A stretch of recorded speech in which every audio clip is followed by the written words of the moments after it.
আমার নাম মুফাজ্জল বানাম MOFAZUL, হুসাইন বানাম HUSAIN। আমি ফাজিনা FATZIN এ সম্পর্কিত কিছু সত্য ঘটনা জানানোর লাগি এই কথাগুলো কয়। আমি পরিষ্কার করিয়া কইতাম চাই যে এই বেটির লোকে থাকার সময় আমার কোনো খারাপ উদ্দেশ্য আছিল না। আর আমি তার কোনো কিছু কারিও নিছি না, তারে ব্যবহারও করছি না, আর তার উপরে কোনো জাতের জুলুম বা অত্যাচারও করছি না। সে একটা ডিভোর্সি বেটি হওয়া সত্ত্বেও নিজে জেদ করিয়া আমারে তার 4টা বাচ্চা সহ তার বাড়িতে গিয়া থাকার লাগি ডাকছিল। সে আমার স্বভাব আর আমার কৌতুক রসিকতা খুব পছন্দ করত। এই কারণে সে তার পরিবারের মানুষদের কাছে মিছা কথা রটাইছেন যে আমি নাকি একজন কোটিপতি। একটা কথা বোঝা দরকার, আমি যদি কোটিপতি হইতাম তাইলে তোমার বাড়িতে গিয়ে থাকলাম না কেন? আমি কখনোই কোনো চক্রান্ত বা প্ল্যান করছি না। আমি শুধু সব সময় একটা গাইডের উপদেষ্টাতা ভূমিকা পালন করছি। কেউ তার বাপের সম্পত্তি বা উত্তরাধিকারের টাকা দিয়া কিতা করব, আর তার পরিবার এটা দিয়া কিতা করতে চাই, এটা সম্পূর্ণ তাদের নিজস্ব ব্যাপার। কিন্তু ফাজিনা খুব বেশি কথা কয়। তার বাড়িতে থাকার সময় এবং ভিডিও কলে সে আমার কাছে মন খুলিয়া অনেক কথা কইছিল। সে কইছিল যে তার ভাইয়েরা নাকি তাদের বিয়ের কথা তার ম্যাচ থেকে লুকায়, আর কোনো কিছুতেই তারে জড়ায় না। এই কারণে সেও তার ভাইদের কাছে তার মেয়েদের কথা আর তার নিজের ডিভোর্সের কথা লুকায় রাখছিল। সে কইছিল যে সে টাকার অভাবে খুব বিপদে আছে, তাই এই সুদের টাকাটা তার খুব দরকার আছে। যদিও সে সুদের টাকার ব্যাপারে বিভিন্ন উলামাদের কাছ থেকে ফিতোয়া বা পরামর্শ নিছিল এবং কিছু আলেম নাকি রাজি হয়েছিল, কিন্তু এইটা নিয়ে আলেমদের মাঝে দ্বিমত বা ডিফারেন্স অফ ওপিনিয়ন আছে। সে তার অভাবের কারণে এই সুদের টাকাটা একলা পাইতে চাইছিল, যাতে তার ভাইদের সাথে ভাগ করে না লাগে। শুধু সুদের বাইরের যে 38,000 টাকা ছিল সেইটা সে তার মারে ফেরত দিব বইছিল। অঙ্কার এইখান থেকে কিছু পাইব কিনা সেইটা ফাজিনা জানতো। আর সে এটাও প্ল্যান করছিল যে এই ঘটনা যদি কখনো ফাঁস হয় তাইলে সে সব দোষ তার বুড়া মার উপরেই চাপাই দেব। সে ভাবছিল মা যেহেতু বুড়া তাই সে বলবে যে না, নিজেই সুদের টাকা চাইছিল না, আর মা নিজের টাকা দিয়ে কি করবো সেটা মার ইচ্ছা। সে নিজেকে মার সবচেয়ে কাছের মানুষ দাবি করত।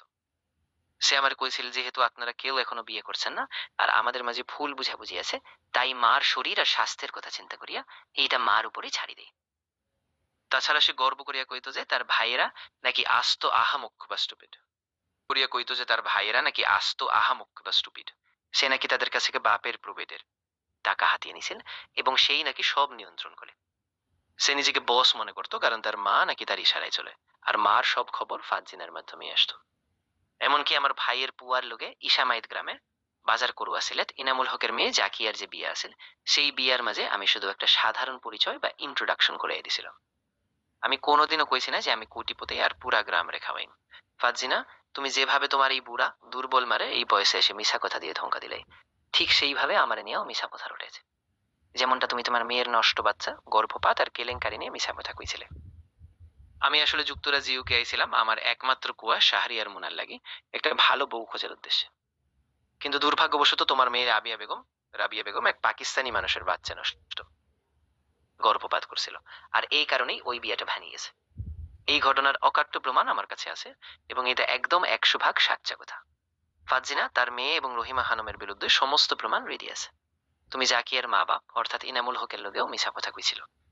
আমরা এটা নিয়ে অনেকবার কথা কইছিলাম এবং জানতে চাইছিলাম যে ইনামুল হকের ভাই কেন এই বিয়ের কথা জানতো না। তখন ফাজিনা পরিষ্কার কইছিল যে জাকিয়ার মাই হইলা মেইন বস এবং তারা জাকিয়ার ব্যাপারে যুক্তরাজ্যে লুকিয়ে রাখছে, কারণ সে নাকি ভালো মানুষ না। কিন্তু পরে ফাজিনা তার নিজের জামাই আমির হোসাইন এবং তার নিজের ছোট বোনের পিছন থাকিয়া বোন বারণ করার পরেও গোপনে জাকিয়ার বাপের লোকে যোগাযোগ রাখছিল, যা একদম প্রমাণ করা সম্ভব। শুধু তাই না, সে কুরুয়া বাজারের সিলেট সিরাজের লোকেও যোগাযোগ রাখত। ফাজিনা নিজের সংসার যেহেতু ভাঙে গেছিল আর সে ডিভোর্সের প্রসেসে আছিল, তাই হিংসার কারণে সে অন্যদের সংসারও নষ্ট করার চেষ্টা করছিল। একটা আস্ত হিংসুটিবিটি। তোমার নিজের ভাই, বাচ্চাদের বাপ বা বাপের ভাইয়েরা কেউ তোমার লোকে কোনো সম্পর্ক রাখে না, একমাত্র অঙ্কার ছাড়া, যে তোমার কথা মতো আমার দায়িত্ব বা অথরিটি সাইন করিয়ে দিয়েছিল। তুমি পরিষ্কারভাবে তোমার নিজের রক্তের ভাইদেরও বিশ্বাস করছিলে না। তুমি তোমার নিজের জামাই আর পরিবারের মানুষের লোকে বেইমানি করছো, ধোকা বাজি করছো, সুদের লোদের চক্করে নিজের মারে হার্ট অ্যাটাক করেছে। আমি এই বেটির কখনো ফুসলাইনি বা ফুসলাইয়া আনিনি, যদিও সে নিজে ইচ্ছা করিয়া আমারে এই বড় অঙ্কের টাকা গিফট হাদিয়া হিসেবে দিছিল। এখন সে আবার এই টাকা ফেরত চায়।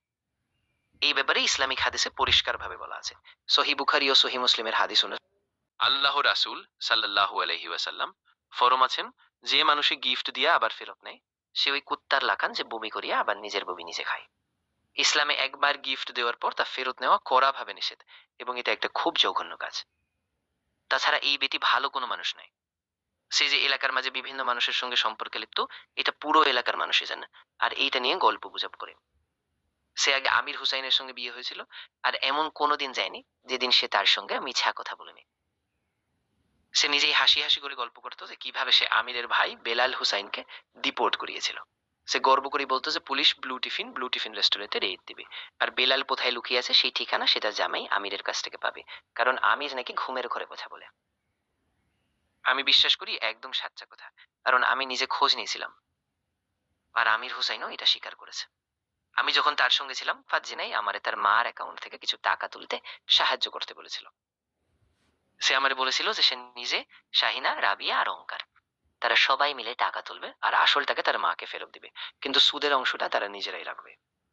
তারা এই ঘটনা বুড়া মহিলার পুয়াদের এবং তাদের অন্য ভাই আর আত্মীয় স্বজনদের কাছ থেকে লুকাইতে চাইছিল। তারা দাবি করছিল যে তারা নিজের ভাই বোনেরও বিশ্বাস করে না, আর বাংলাদেশে বিশেষ করে কাবাড়িপাড়া, ইসামাইত আর গড়পুর এলাকার মানুষে নাকি এই টাকা চুরি করে নিবে। এই কারণে তারা পরিবারের বাইরের মানুষ হিসেবে আমার এই ঘটনা চলাতে চাইছিল, এবং টাকাটাকে আমারই গিফট হিসাবে দেখাতে চাইছিল। ফারজিনা আমাকে পরিষ্কারভাবে বলেছিল যে তার মা সুদের টাকার কথা কিছুই জানতো না। সে বলেছিল যে তার নিজের ভাইয়েরা যেহেতু অলরেডি ধনী, তাই এই সুদের টাকা ভাইদের সঙ্গে ভাগ না করি আমি যেন সব রাখি, আর পরে তার সঙ্গে শেয়ার করি। এই চক্রান্তের কারণে শেষ পর্যন্ত তার নিজের গর্ভধারিণী মার হার্ট অ্যাটাক হয়েছিল, কারণ তার মরহুম জামাই বাংলাদেশের ইসলামিক ব্যাংকে যে সারা জীবনের জমানো টাকা রাখিয়েছিল, সেই টাকা তারা জালিয়াতি করে মার কাছ থেকে মারি দিয়েছিল। যেহেতু তুমি মানুষের কাছে আমার নিয়ে এত বড় বদনাম করেছি আর ধোঁকাবাজি ছড়িয়েছি, আমি এখন সামানাসামানি ফয়সালা করতে চাই।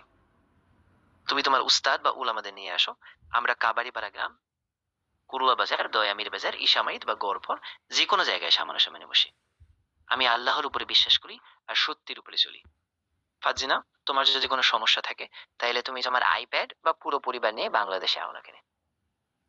তুমি যদি সাচ্চা কথা বলো তাইলে শোনো, আমার কাছে পরিষ্কার প্রমাণ আছে। তোমার ভাইয়ের ফোনের মেসেজ আছে যে কিভাবে তোমার ভাইয়ের ফোনের মেসেজ আছে যে কিভাবে ব্যাংক অ্যাকাউন্ট খুলতে হবে, আর তোমার নিজের রক্তের মানুষটা লুকিয়ে আমার উপর কেন বিশ্বাস করেছিলে, সেটা আমার কাছে স্পষ্ট প্রমাণ আছে। তুমি তোমার সব কাজ নিজেই দেখো, আর তোমার পুয়া রাকিবকে সঙ্গে নিয়ে বাংলাদেশে আও। আও দেখি তুমি কখনো তোমার নিজের গ্রামে ফিরতে পারো না কেন। তোমার নিজের গ্রামে এসো বা যে কোনো জায়গায় এসো। আমি হয়তো একদম পারফেক্ট মানুষ না, কিন্তু সত্য কথা বলো, গিয়ে দেখি বাংলাদেশে তোমাকে কে সাহায্য করে বা কে তোমার পক্ষে দাঁড়ায়। আমার কাছে অকাট্য সব প্রমাণ আছে, আর আরো অনেক কিছু আছে।